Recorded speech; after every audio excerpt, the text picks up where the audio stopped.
Okay, so as I was saying, welcome to the NVivo webinar, everyone. Today is going to be a general intro to the software. Like I was saying, you are all muted, but if you do have any questions, please feel free to send them over using the question box feature, and I'll be sure to address them as you post those questions. If I'm unable to answer the question at that exact moment, I will certainly answer all questions at some point during the webinar. And Penny, since this webinar was scheduled for your group, you guys will get a little bit of a preference. So if you guys want to ask your questions orally, because I know you have a large group there, feel free to raise your hand. I'll gladly unmute you when I have an opportunity, and you guys can ask your questions. If you don't necessarily want to do that, what you could also consider is assigning a scribe to post any questions within the question box. That's up to you. But you guys have that option. Everyone else, please just use the question box feature. Okay, so now that I got housekeeping out of the way, let's go ahead and move on. But I'm actually gonna record this as well, but after the housekeeping. So I'm gonna start recording now. Okay, so here we go. So whether you're a student with a ton of articles to get through for a term paper, a tenured faculty conducting a mixed method case study, or an industry professional making sense of social media data, it's easy to get lost in a lot of unstructured, non-numeric information, also known as qualitative data. NVivo provides structured, unstructured data, helping you quickly unlock insights and create something beautiful to share. So real quick, I'm just going to go over the agenda for the day. Very quickly, I'm going to go over who is QSR, what is NVivo, who uses NVivo, why do they use NVivo, introduction to the actual software, which I know what we're all here to see, and I'm also going to go over help and training resources, both paid and free. So QSR International was founded in 1995. We're the largest qualitative research software developer. We have offices around the globe, including the UK, Melbourne, Australia, and where I'm located in Boston, Massachusetts. We're used in academic, government, nonprofit, and commercial organizations and have over 1.5 million users worldwide, with 72% of universities within the United States using NVivo and 86% of universities within Canada using NVivo as well. So NVivo is a #1 software for qualitative data analysis. In government, it's used by policymakers to analyze data for evidence-based policy development. Commercially, it's used to organize and analyze customer and employee feedback, social media comments, and competitor information. And in academia, it's used to produce rigorous defensible research that stands up to scrutiny. Here are some of the leading research universities that use NVivo. Just to name a few, we have Michigan State, sorry about that, Purdue, Harvard, McGill, Northwestern, Stanford, Johns Hopkins, Rice, obviously Ohio State University as well. So why NVivo? Smarter insights. You can organize and store data in one place, ask questions of data that aren't possible manually, find evidence-based insights faster, better decisions ensure you make smarter insights, and effective outcomes. You reach valid, defensible conclusions and recommendations, create effective outcomes, positive change, and greater returns. I'm going to skip this part of the webinar real quick. So today we're going to take you behind the curtain to show you what's possible in NVivo. All NVivo projects follow the same basic process. The first step in any NVivo project is to gather your data. Then you create an NVivo project and import those materials. From there, you can analyze and explore your data through sophisticated coding and query functions and create a beautiful visualization that helps you demonstrate your data to your audience. So NVivo Pro and Plus handle many different data types, including text documents and PDFs, Evernote and OneNote, audio and video files, social media, including Facebook, Twitter, and YouTube, web pages and other web data, images, email from Outlook especially, surveys including importing directly from SurveyMonkey and Qualtrics or from a spreadsheet, and reference management software including RefWorks, Mendeley, Zotero, and EndNote. We also have a partnership that was new with NVivo 12 with SPSS. So for any of you who might consider yourselves a mixed methods researcher or might work with quantitative data, you can now import directly from SPSS as well. So here are some of the powerful visualizations and analysis you can create in NVivo.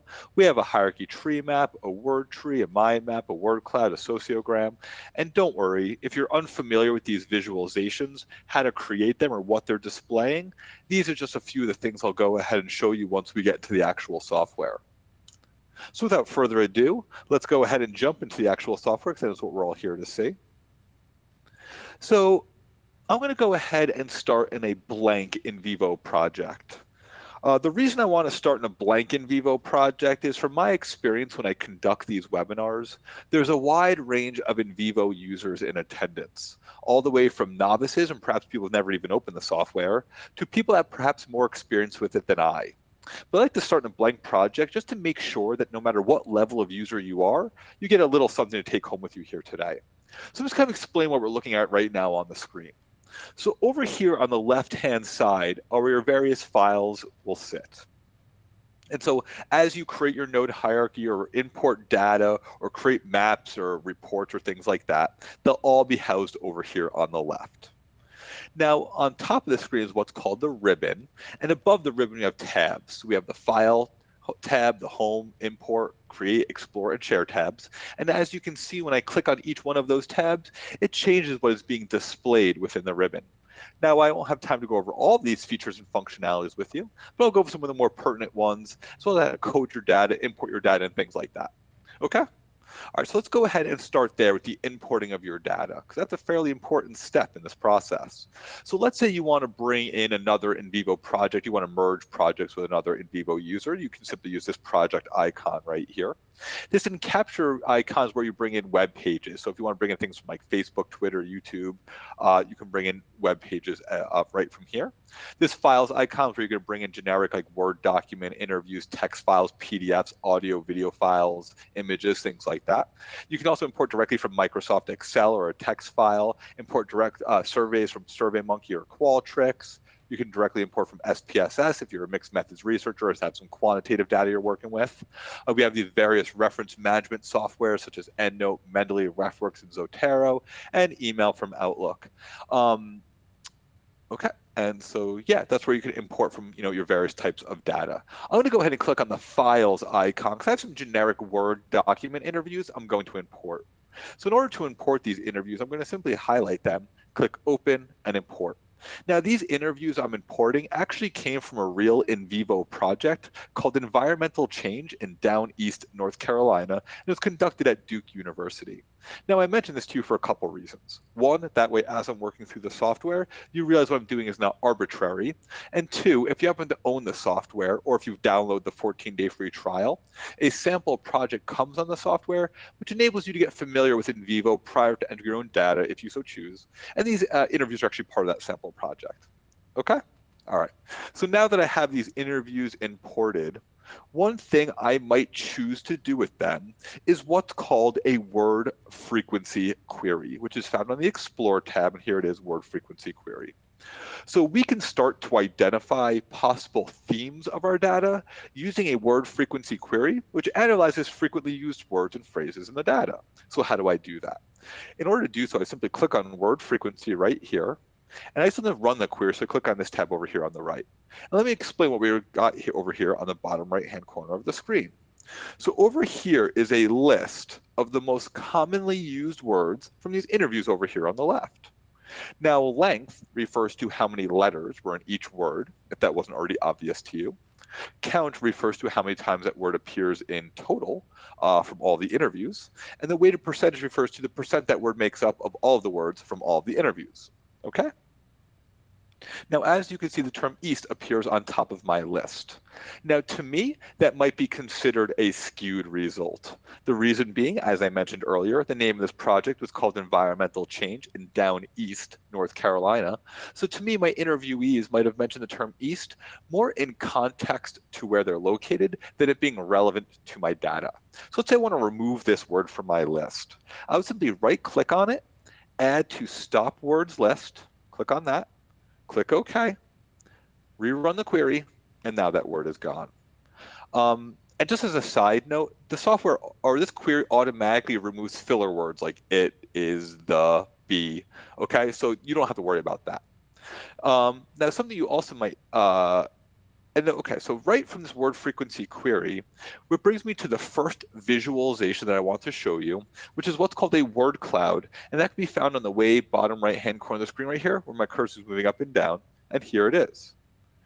Now, you're going to hear me say this a lot, but this visualization is live to my data. It's interactive and exportable.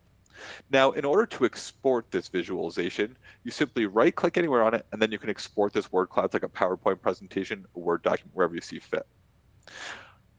But now that I've explained that, I kind of skipped over what is a word cloud. So essentially, once you have text-based data in NVivo, you can turn it into an interactive word cloud. It's both an end product as well as a tool to dive in deeper and learn more about your data. Okay, so that's how it's exportable. Now it's live to my data in that the larger the word appears, the more prevalent it was within my sources. So I want you all to make a mental note of the words jumping out at you, and I will do the same, although I will do it orally for the purpose of this presentation. So the words jumping out at me are people, think, just, area, water, like, no, Henry, maybe island, see. So if I go to my summary tab over here on the right, people, think, like, just, no, water, Henry, island, area, see. These are the most commonly used words from these interviews, and therefore they're appearing largest in the word cloud. So that's how it's live to my data. Now it's interactive because right from this word cloud, I can run what's called a text search query. Now, a text search query can be used to explore the use, context, and meanings of words and see if an idea or topic is prevalent in your sources.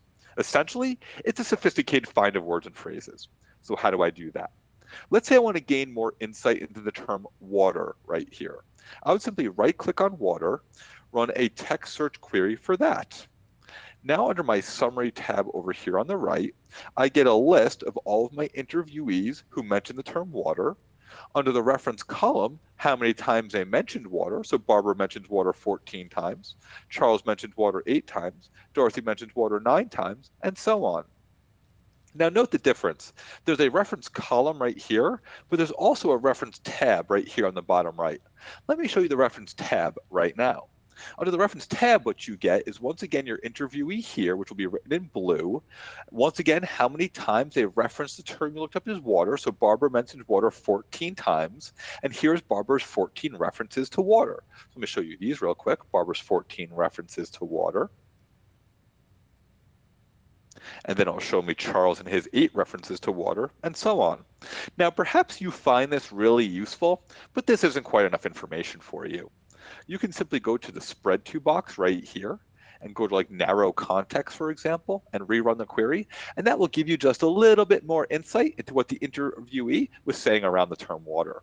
Okay, perhaps that's still not enough for you. You can go like broad context and rerun the query, and that will essentially give you the entire paragraph in which the interviewee mentions the term water. Okay, for the purpose of moving forward, I'm going to go back to none. Now, right from this text search query, we get the second visualization that I want to show you, which is what's called a word tree, and that can also be found in the way bottom right-hand corner of the screen right here where my cursor is moving up and down, and here it is. Now, just like the word cloud, the word tree helps you identify prominent words and phrases, and shows people how you identify themes and findings. And once again, this visualization is live to my data, interactive and exportable. Once again, to export it, simply right-click anywhere on it, and then I can export my word tree. Now, this is live to my data. This is live to my data in that the words appearing to the left are what my interviewees were saying prior to the term water. To the right are what my interviewees were saying after the term water. So that's how it's live to my data. It's interactive, so I can go up here into the ribbon and change how many words appear on each side of the word tree, so I can lower it all the way down to 1. Although you gain very little insight from that, so I'm not sure why you would. And then you can raise it as well into like the dozens or hundreds to gain more insight into what people were saying around the term water. So that's one way it's interactive. Another way it's interactive is, let's say as I'm looking through my water word tree, I discover perhaps water isn't all that relevant of a topic, but water quality is. I can simply right-click on quality, run a text search query for that, Now under my summary tab over here on the right, I get a list of all of my interviewees who mentioned the term water quality. Under the reference column, how many times they mentioned water quality. So Barbara mentions it 8 times, Charles 1 time, and so on. Now under the reference tab, I get a little insight into what my interviews were saying about water quality. And now my word tree has water quality as the root word. It is still live to my data, interactive, and exportable. Uh, Maingold, I hope I pronounced your, or Maingold, I hope I pronounced your name properly. Sorry about that. I wonder what the format of the Word file you imported looks like. Oh, let me show that to you then if you wonder. Here's what one of the files looks like right here. So it's just a generic Word document, interviewee, interviewer, interviewee. Now, that does bring me up to an important point, and I guess forgive me, I'm going to go off on a little bit of a tangent. If you are importing interviews, something you might want to consider is whether you want the interviewee and their questions in the actual transcript. And the reason I say that is it could actually skew your results. So if you're doing a word frequency and Henry, the interviewee, keeps saying down east over and over again, well, obviously down and east are going to be really prevalent in your word frequency. So that is something to consider, okay? Hopefully that answered your question. So now that I have this water quality word tree, perhaps I want to save it as a node. In order to do so, I'd simply click on the Save Results tab right here. I would name it Water Quality, and I would click OK to save it as a node. Now, for those of you who are unfamiliar, a node is a bin or bucket that holds qualitative data. Nodes gather related material to one place so that you can look for emerging patterns and ideas. You can create and organize nodes automatically through a query, like I just did through a text search query, or you can create and code to them manually as well. Okay.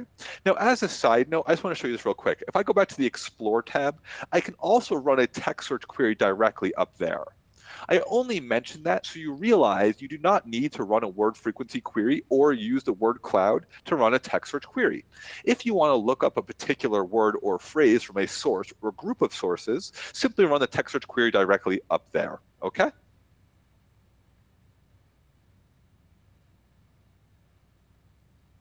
Yes, that's exactly why we have Henry in the word cloud. He's the interviewee, 100%. And so that's one of those things that's going to skew my results. So if I remove the interviewee, that will no longer be a prevalent word in my word cloud. Okay. All right. So I think the next thing that I want to show you is what's called a mind map.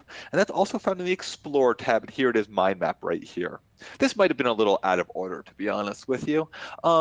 So a mind map may be useful at the beginning of your project to map out your ideas or potential node hierarchies. I'm going to go ahead and click on the mind map. I'm going to call this Early Thoughts on Coding. I'm going to click OK. When I click OK, my central shape also knows my parent node will appear. Go ahead and call this mapping potential nodes. If I misspell something, let's pretend like I didn't. Okay, off that, I'm going to go to a child node for up in the ribbon, create a child node for natural environment.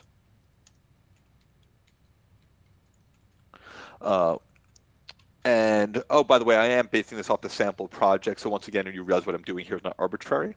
Off natural environment, I'll create a child node for water quality. I'll create a sibling node for landscape. Create another sibling node for wildlife habitat. Go back to my parent node, create a child node off, oh, that's not what I want to do. Delete, very simple, just fix things. Go back to my parent node, create a child node off that for economy. Off economy, I'll create a child node for jobs. Off that, I'll create a sibling node for fishing. Off fishing, I'll create a child node for commercial fishing. And then I'll create a sibling node for recreational fishing as well.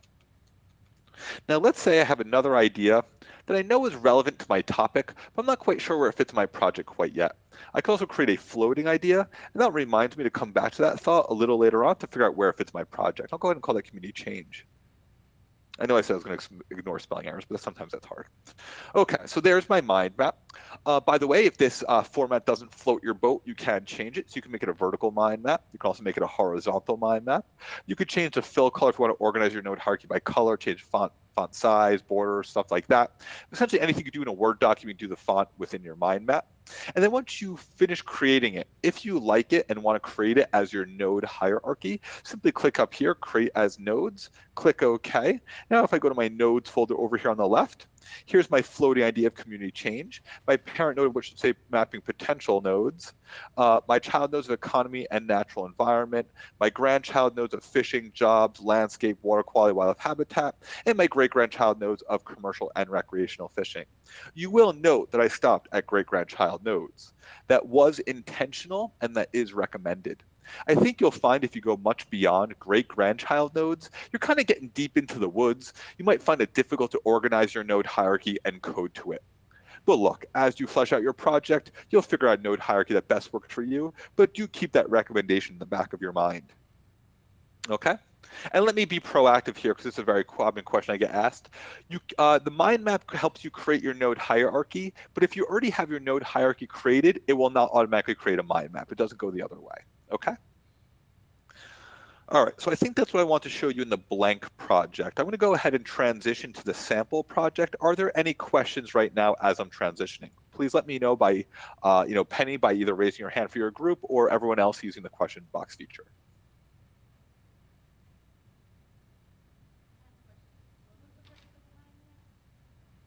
All right, so here we are in the sample project. Not a very long transition, so if you're still typing, please continue to do so. Looks like Penny, your group has some questions. Let me go ahead and unmute you guys. Unmuted. All right, you're unmuted. Thank you. The question was, what was the purpose of the mind map? In what cases might you use that? Thanks. Sure. Okay, I'm going to mute you back. Muted. Some background noise. If you have a follow-up question, just put your hand back up.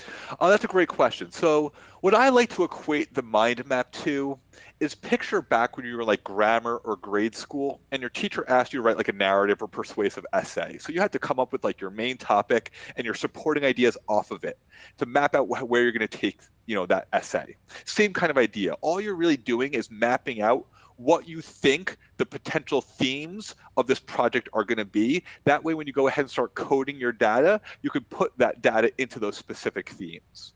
Okay? Now, some people choose to have preconceived notions of where the project is going. For example, nodes that are pre-established or themes they pre-established. Other people might just start running the word frequency query or let the data start or the software start driving the themes and identifying the themes for them to then create the node hierarchy.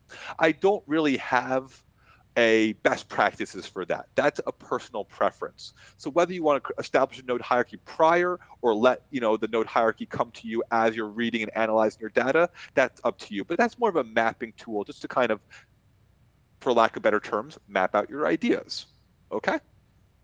I hope that answers your question. If it doesn't, feel free to raise your hand or send a follow-up through the question box. Okay. So here we are in the sample project. I think the next thing I'm going to show you how to do is code your data. Because let's be honest, if you don't know how to code your data, you're not getting very far in the software.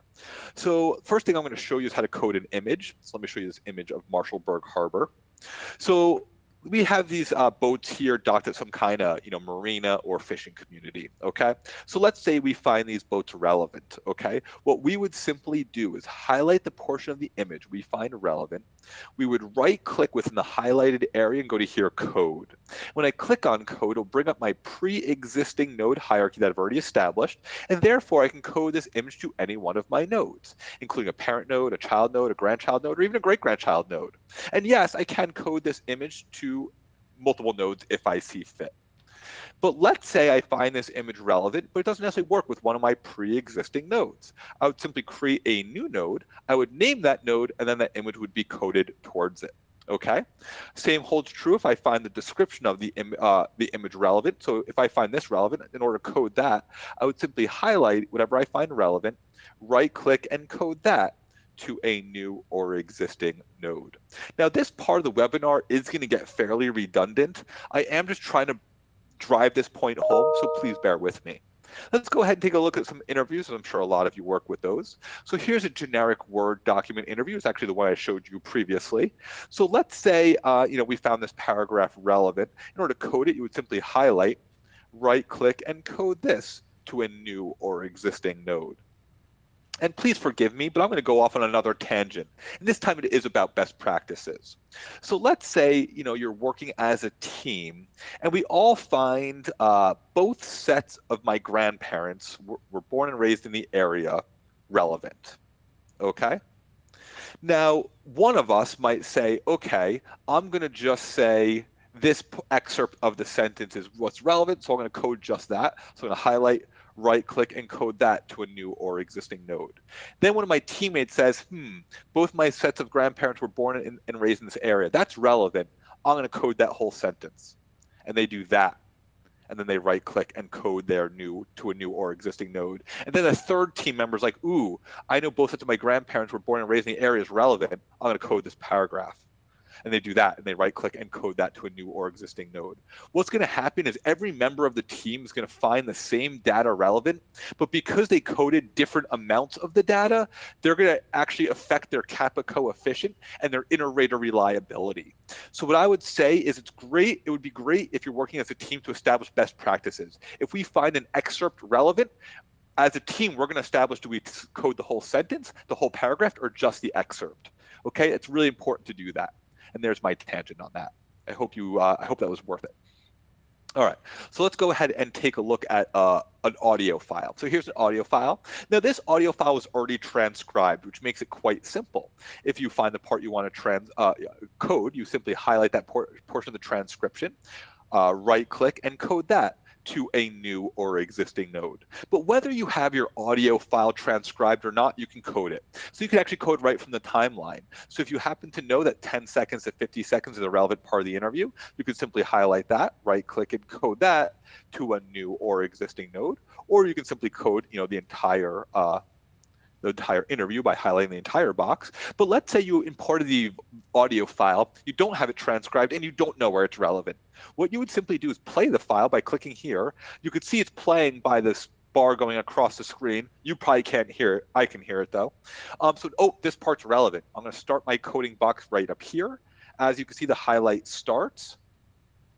So now the interviewee is talking. Okay, this is no longer relevant. I'm going to stop the box right here. And now I'm going to code this excerpt to a new or existing node. So that's how you would do it if you don't have it transcribed. And you can just listen and play the file along with you. Okay. Same holds true with a video file. So once again, this video file has been transcribed, which makes it quite simple. I'm going to simply highlight whatever I find relevant, right click or code that to a new or existing node. Or I can go right from the timeline by highlighting an excerpt, playing it up here and using these features, or just coding the whole thing. Now, you've heard me say multiple times at this point whether you have your audio or video file transcribed or not. I'm here today to tell you that there's absolutely no reason that you shouldn't have your audio or video files transcribed. And the reason I say that is NVivo has released its own transcription service. It's found on the Create tab, NVivo Transcription. So when you click on that, what it's going to ask you to do is upload whatever file you're working with. So it's going to upload my Ken file right now for me. So there's the Ken file. It's going to upload it for me. Once it's done uploading, it's going to ask me to select the language I want to transcribe this file to. I am not well versed in many languages, so I'm going to have it transcribed to English, but some of you might want other languages. There are 28 different languages to select from, including French, Spanish, German, Greek, Hindi, Croatian, Italian, Japanese, Korean, Dutch, Polish, Russian, you get the idea, Slavic, Swedish, many options to choose from. And then once I select the language, I would click transcribe, and it would transcribe the file for me. And this is the output I would get. So I would have the interviewer, the interviewee. You can name them. It gets time stamped. You can actually even play back the file and listen to it as it goes. You can edit it. So if I think like, oh, this person's being sarcastic and I want to make note of that, I'm going to write sarcastic. And so I can edit it and things like that. You can export it. And so this is what the transcription looks like. Okay, pretty cool tool. And by the way, our transcription service does use artificial intelligence. And the benefit of that is that your file will transcribe in about half the time. So an hour-long file takes about 30 minutes to transcribe. It typically has 80 to 90% accuracy, depending on the quality of the video and how much background noise there is. But it's a really effective tool. That's why I just wanted to show you that real quick. So that's transcription. Okay, so that's coding interviews. Let's take a look at some PDFs. I'm sure a lot of you work with those as well. So here's a PDF file. Now, one of the real great benefits of NVivo is that you can import a PDF into the software, but the file becomes readable. So almost like a text document. So here's a PDF, but as you can see, I can simply highlight whatever I find relevant in the PDF, right click and code that to a new or existing node. Okay, let me drive that point home a little further. Here's another PDF. This one's of an online newspaper. So once again, as you can see, I can simply highlight whatever I find relevant, right click and code that to a new or existing node. Now, occasionally, people will import a PDF into the software and they say, hey, Dave, it's not readable. I can't code it like that. It's rare, but this can happen. It usually occurs if you have a grainy or granular photocopy. So it's like old, it's not a very good image, okay? If this happens to you, don't freak out. We have a workaround for you. Simply go up here into the ribbon and click on this region feature right here. And now I get a cross-hatching over my PDF. And now I can treat the paragraph as if it was an image by highlighting it, right-clicking and coding that to a new or existing node. By the way, this region feature is also what you'd want to use if you want to code an image in the PDF. I kind of already showed this to you with the boats, but let's say I found these gentlemen dumping oyster shells in the ocean relevant. Not sure why I would, but let's say I do. I would simply highlight them, right click and code them to a new or existing node. Okay, let me show you some social media. So here's some Twitter feeds. Now these Twitter feeds were actually exported into Excel and then imported into NVivo. And that's why they have this format. But once again, I can code to any aspect of this by simply highlighting whatever I find relevant, right-clicking and coding it to a new or existing node. But I can code to the tweet ID, the username, the tweet, the retweet, the hashtag, the mentions, I don't know, whatever you find relevant. It's by simply highlighting, right-clicking, and coding it to a new or existing node. I think, I tried to warn you this part of the webinar was going to be fairly redundant. I think I've held up my end of that promise. I just have one more to show you, which are survey responses. By now, you should probably tell me how to code the data. What do? That's right. You simply highlight whatever you find relevant, right-click, and code it to a new or existing node. Okay, you're probably sick of hearing me say that, so let's go ahead and move on. So the next thing that I want to show you, I guess any questions about that, please let me know. So the next thing that I want to show you is what's called a matrix coding query. So once you've done a lot of coding in NVivo, you can use a matrix coding query to cross-tabulate or look for overlaps among nodes or nodes and attributes. Now, for those of you who are unfamiliar, the term attribute in NVivo refers to quantitative data. So this is a great tool for anyone that works with SPSS or might consider themselves a mixed methods researcher. So the matrix coding query is found on the Explore tab, and here is matrix coding. So I'm going to go ahead and click on that. Okay, so now in order to set it up, I'm going to click on this plus sign right here and select items. I'm going to go to like my nodes folder, for example. I'm going to go to this natural environment folder. I'm going to select these various natural environments right here. I'm going to click OK. Then I'm going to go back to, I'm going to go to this plus sign over here, select items, and I'm going to compare this, let's see, some case classifications, people, generations down east. And let's take first generation down east, second generation down east, 3 or more generations down east. And I'm going to click OK. And that refers to how long they've been in that area in North Carolina. I was referring to down east North Carolina.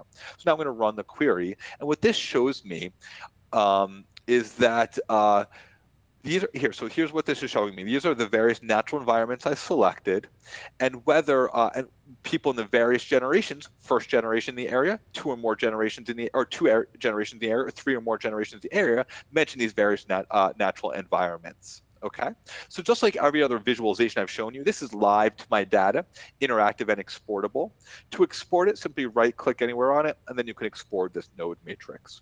Perhaps before exporting it, you might want to make it more aesthetically pleasing. In order to do so, you could simply click on one of these color schemes up here in the ribbon. I personally like blue-white. The reason I like blue-white is when there's no relevant data, the cell remains white. The more pertinent it is, the darker the cell gets. So my eyes are immediately drawn to this cell right here. This is showing me that there were 68 mentions by people in the area for 3 or more generations about their water quality. Now, I am really intrigued by that. There are no other mentions greater than 23, also about water quality, by the way. But this one has 68 mentions. Now, why are people in the area for 3 or more generations talking so much about their water quality? What are they saying?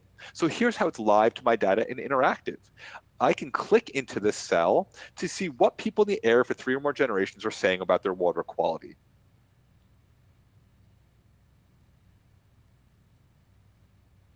Right away, I see bad water quality. I see the term pollution. What else can I find? Uh, Important to maintain, being reduced by pollution. Great, getting worse as time goes on. No control and development. Not good. Running from farms, damaging the quality. Critical to the way of life. Great resource being squandered by pollution. Getting worse. I'm starting to gain some insight into what people in the air for 3 or more generations think about their water quality. It's not looking good, by the way. And by the way, if you also want to get a chart view of this, you can do that right here on the right. Also live to your data and exportable. Now, let's say, though, as I'm looking at this node matrix, I'm thinking, I'm not really interested in how many total mentions there are, but how many people made these mentions. If I want to see that, I would simply right-click, go to Cell Content, Files Coded All Classifications. I'll click on All Classifications. And when I do, you'll note the numbers have changed. Where there used to be a 68 is now a 6. What that is showing me is that those 68 mentions were actually made by a total of 6 people. So now I have some new insight into my data. Maybe people in the area for 3 or more generations aren't so concerned about their water quality. Maybe just 6 people in the area for 3 or more generations are so concerned about water quality that they mentioned a total of 68 times. Okay, so that's kind of how I get some new insight into my data and how you work with a matrix coding query. Pretty cool, huh? Okay, looks like there's a question. Emery, I hope I pronounced your name properly. Yes, I'm actually recording the webinar as we speak, or I guess as I speak. So I will make sure to have this sent out automatically to everyone who attended the webinar, okay? That way you can view it, again and again, and maybe even slow it down if I'm, moving a little too fast here. Okay.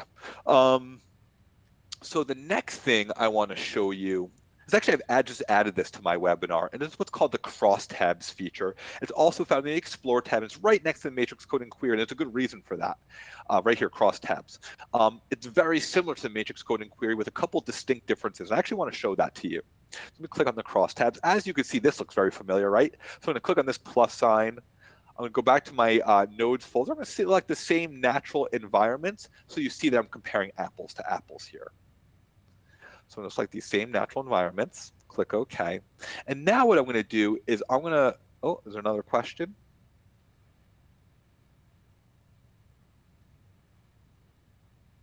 Yeah, so Colette wants to know, I notice a range of references to water quality, some good and some poor. How could you look at the expanded content? Can you run a word count?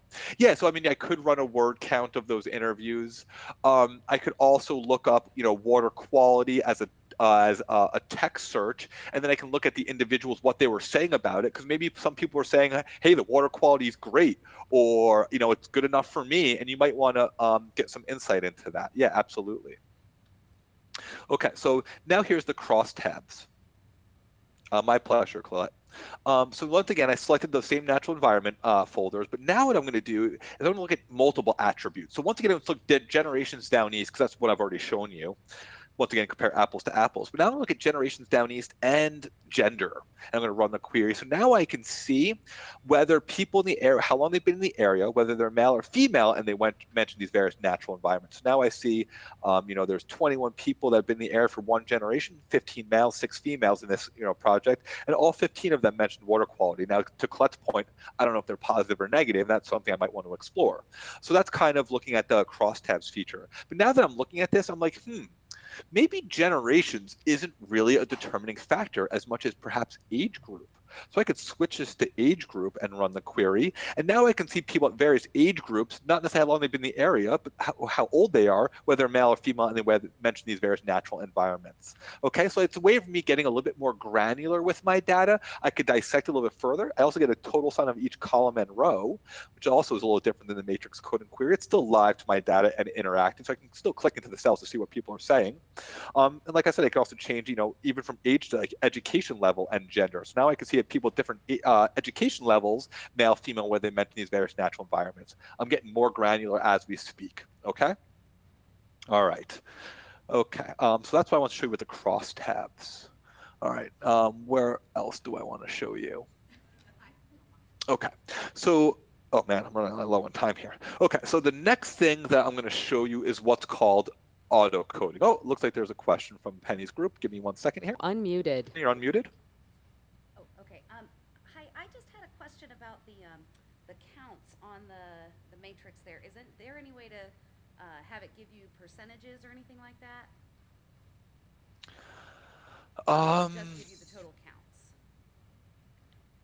So the matrix coding Muted. give you a total of anything. You kind of have to add them up yourself. Or I mean, they'll give you the whole count here, but the real totals will come in the crosstabs. Okay, right here.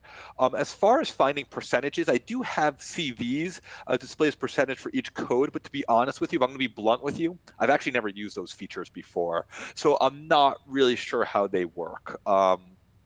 I mean, I'll gladly click on something, see if we can figure something out together. So we look at like water quality. I'm gonna look at row percentage. And I think what this is showing me is, the percent that these people make up of all respondents. So, the female with some high school makes up 1% of the water quality respondents.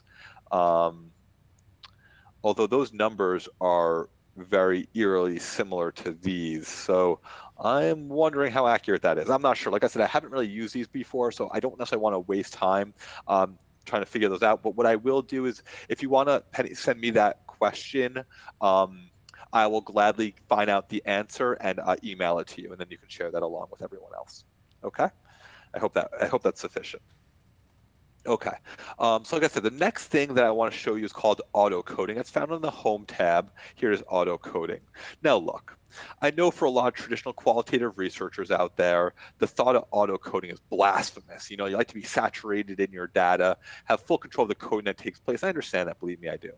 But there's a couple of reasons I want to show you auto coding. One, let's say you're new to qualitative research or just new to a project, and you're having trouble getting started. You can use auto coding to identify some themes to give you some direction on where to take your project. Conversely, let's say you're an experienced qualitative researcher, you've just completed your project. You can use auto coding, one, to identify some themes that perhaps you overlooked to further saturate your project, or two, for coding validation. So let's say the software agrees with the findings you did by hand. We just added a certain level of validation or rigor to your research, which makes it more defensible, which makes it publishable, and now you're getting places. You're adding it to your CV, maybe you get tenured, who knows where your career goes at that point. So that's why I want to show you auto coding. So what I simply did here is I went to my cases, my people, my interview participants. I highlighted a few interviews. Now I'm going to click on auto code, and it's going to simply auto code those interviews for me. I could auto code for theme or sentiment. I'm going to choose theme. I find that more interesting. I click next. Right now, what the software is doing, it's automatically identifying the themes within those interviews for me, being signified by the green bar going across my screen. It will then give me a list of all the themes that identified for me right here. I click next. Excuse me.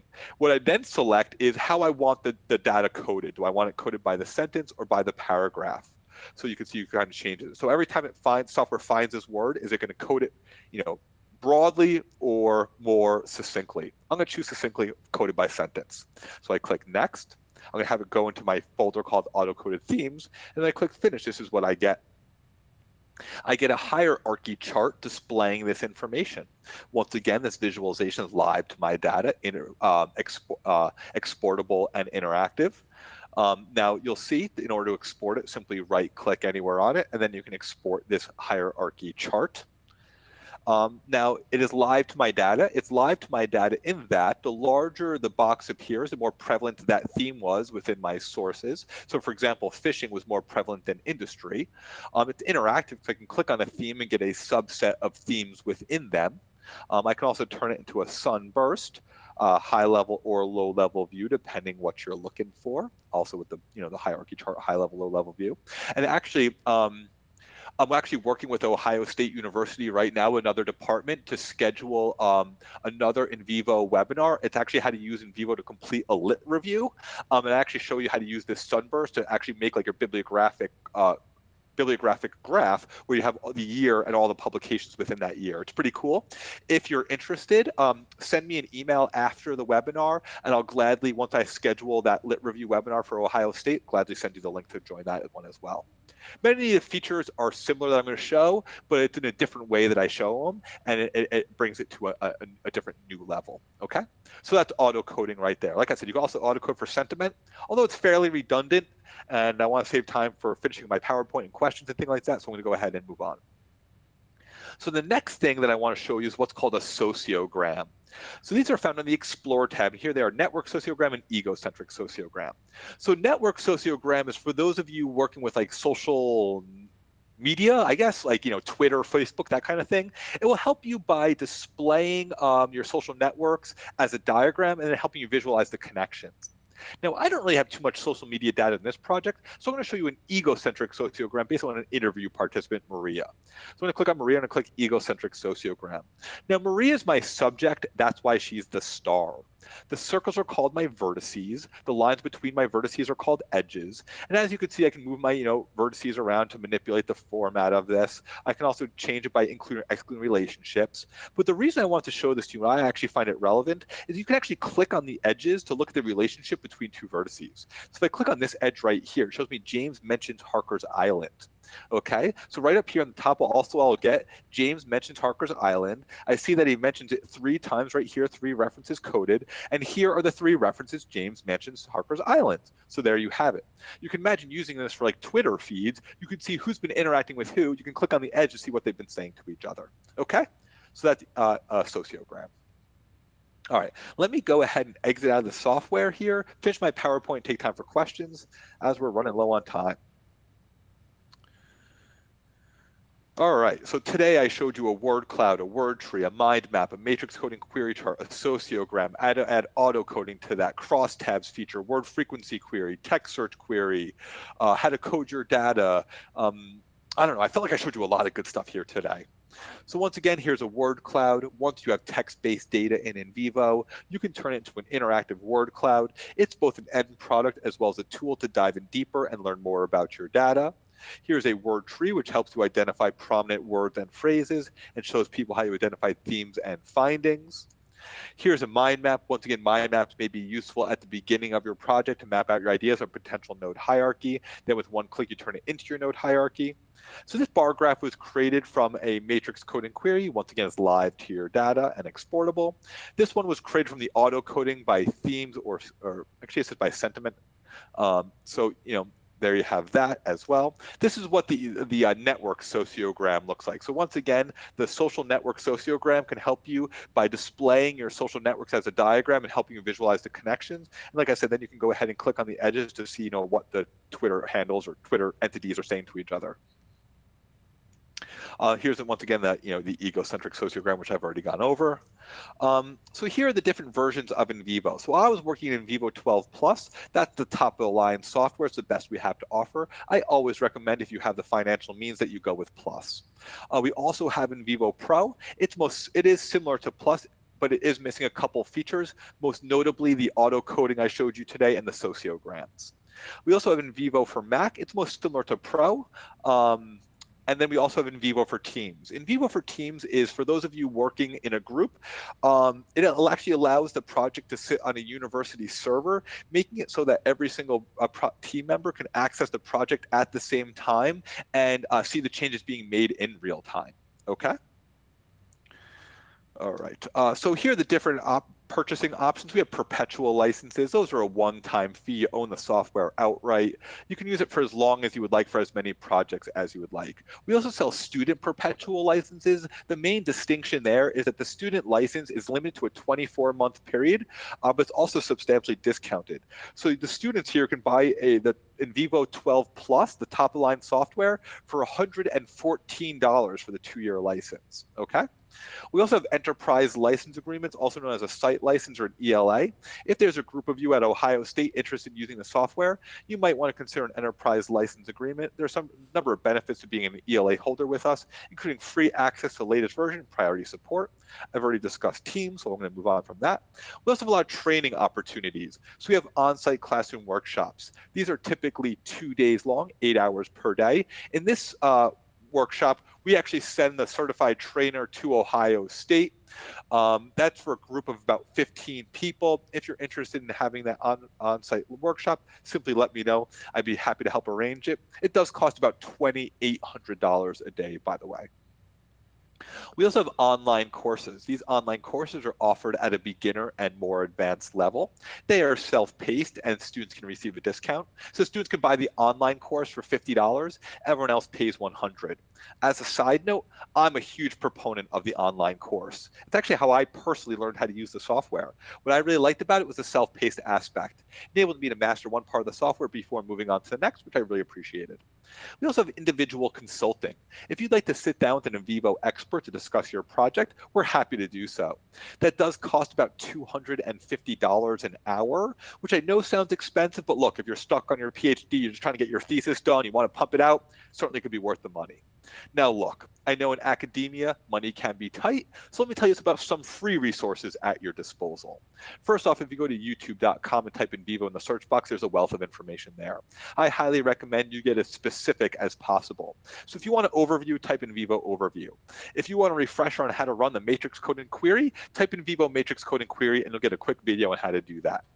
We also have an online help document. This is found under the File tab in NVivo. Click File, Help, and then Help, and it brings you to our online help document. This is by far my favorite resource. If there's ever anything in NVivo I don't know how to do, that's the first place I go to. I type that query in, and it provides me step-by-step directions on how to do that, and then I can go ahead and do it.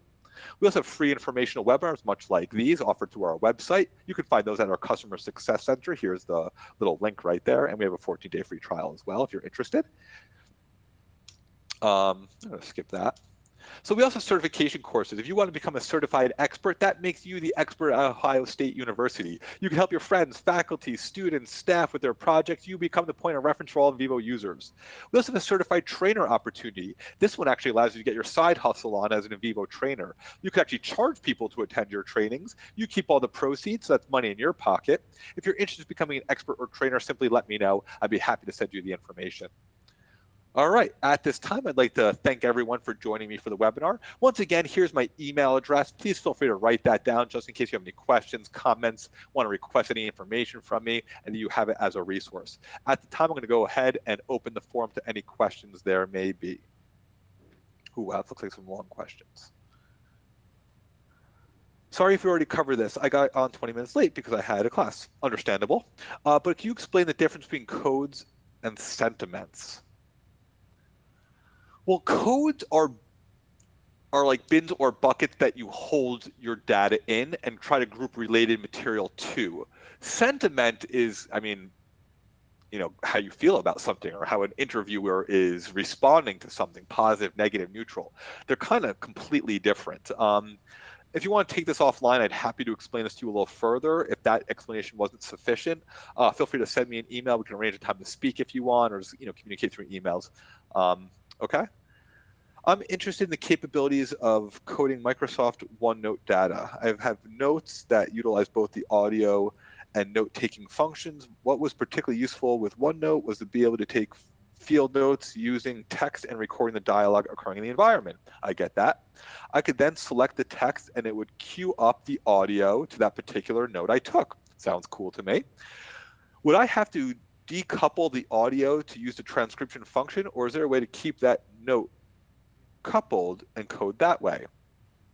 I don't believe you have to alter the dialogue or the transcription file or the audio file in any way. You should be able to just import it as is and have it transcribed as is. But to be honest with you, that is something I haven't personally done, so I can't make any guarantees. But my assumption is you should be able to just upload the audio file, have it automatically transcribed. I saw there are several languages supported by the auto transcription tool. Does it support Chinese?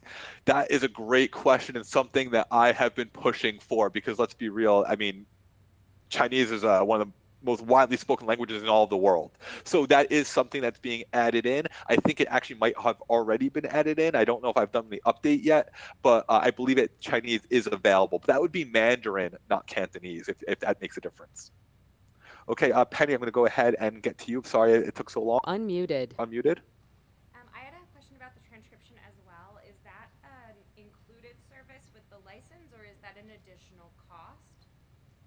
Sure. Okay, I'm going to mute you back up. Muted. Background noise. If you have a follow-up question, put your hand right back up. So yeah, sorry, Penny, I didn't cover that. So the transcription service is an additional cost.